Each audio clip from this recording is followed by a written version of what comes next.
Hello दोस्त, railway live channel पे आपका स्वागत है। सटीक सही जानकारी के लिए रेलवे लाइव चैनल को सब्सक्राइब करें।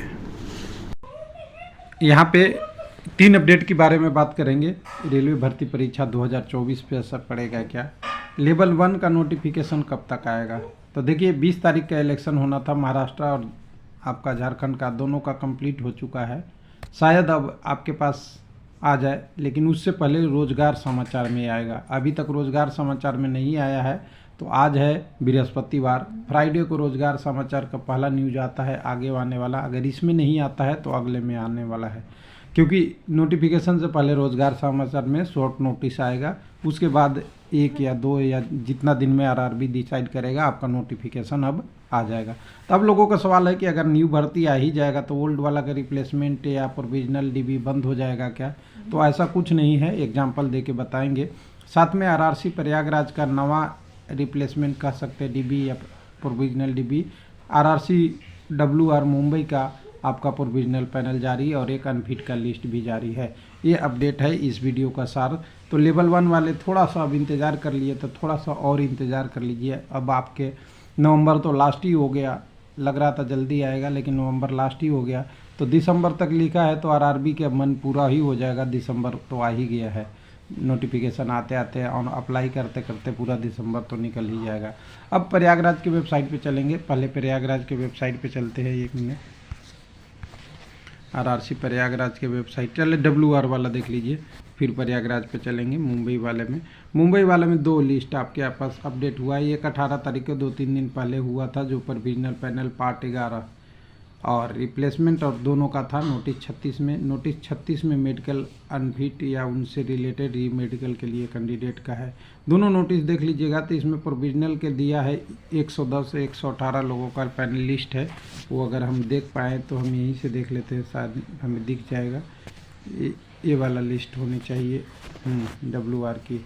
तो ये देखिए डब्ल्यूआर का लिस्ट है। इसमें आपको कैंडिडेट के लिए जो बोला गया है वेस्टर्न रेलवे का, जो 23 दोनों वाला एग्ज़ाम का है, पूरा आगे देखेंगे। नोटिस नंबर 36 है, जो प्रोविजनल पैनल 11 और रिप्लेसमेंट पैनल 7 के रूप में आ गया है, जिसमें कैंडिडेटों को पूरा डिटेल के साथ कितने कैंडिडेट दिए हैं उसका लिस्ट के साथ टोटल 118 कैंडिडेट का है, जिसमें यूआर का 59, ओबीसी का 19। हालांकि यूआर में जो मेरिट में आए हैं वो सबको ले लेता है, ध्यान दीजिएगा। तो मेरिट घट रहा है, और मेरिट घट रहा है तो उसमें जो कैंडिडेट आ रहे हैं अब के रेट में ले रहे हैं। टोटल 115 नॉर्मल है, पीडब्ल्यूडी के 5 है।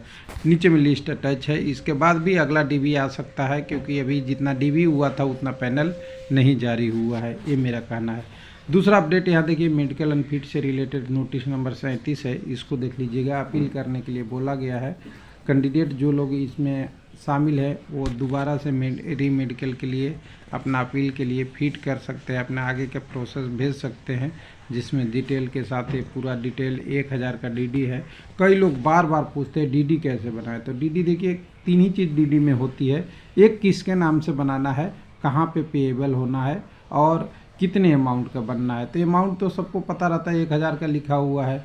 उसके बाद कहाँ पे होना है, पेएबल और फेवर ऑफ चीफ कैशियर, जो नाम लिखा रहता है। देखिए फेवर किसके फेवर में, chief cashier western railway headquarter office Churchgate Mumbai के रात में है।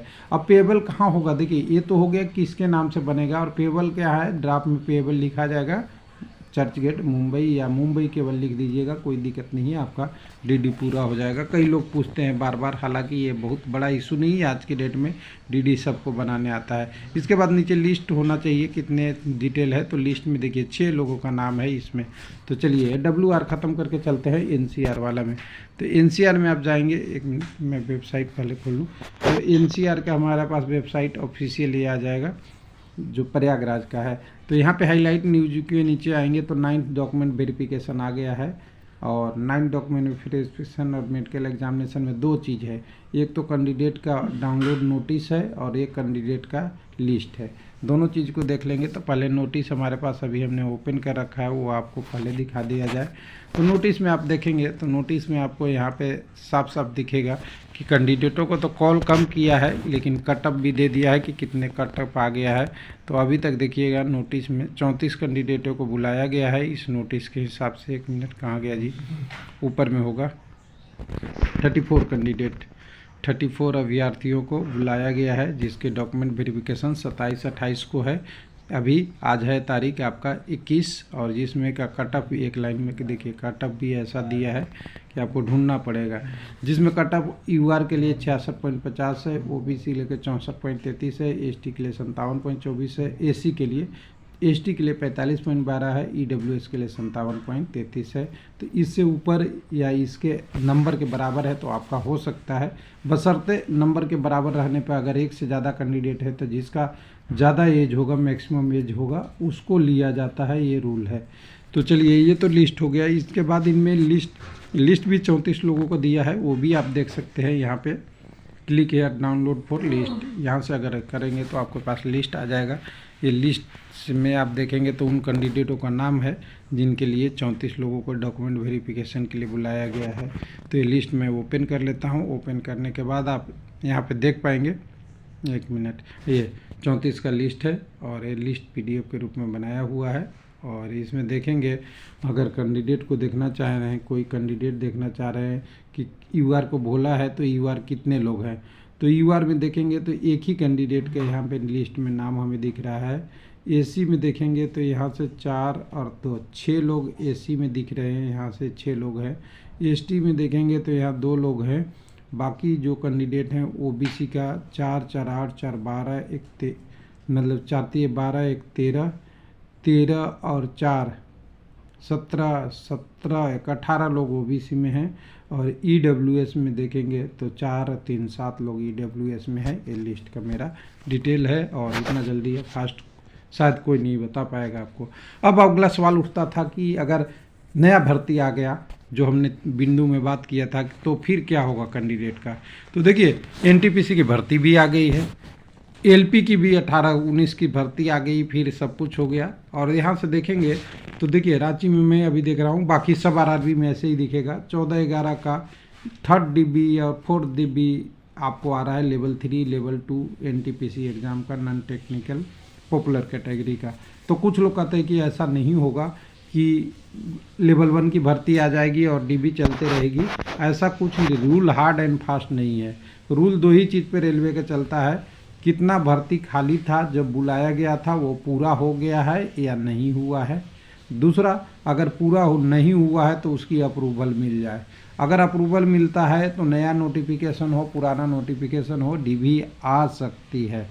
लेकिन एक टेंडेंसी होता है कि जो वैकेंसी प्रोग्रेस रहती है उसमें क्या होता है, कब तक उस वैकेंसी को पूरा करने का है तब उस देख के अप्रूवल किया जाता है। मान लीजिए आपका 2024 का नोटिफिकेशन अभी दिसंबर में आ जाएगा, तो क्या दिसंबर में आते ही ज्वाइनिंग शुरू हो जाएगी?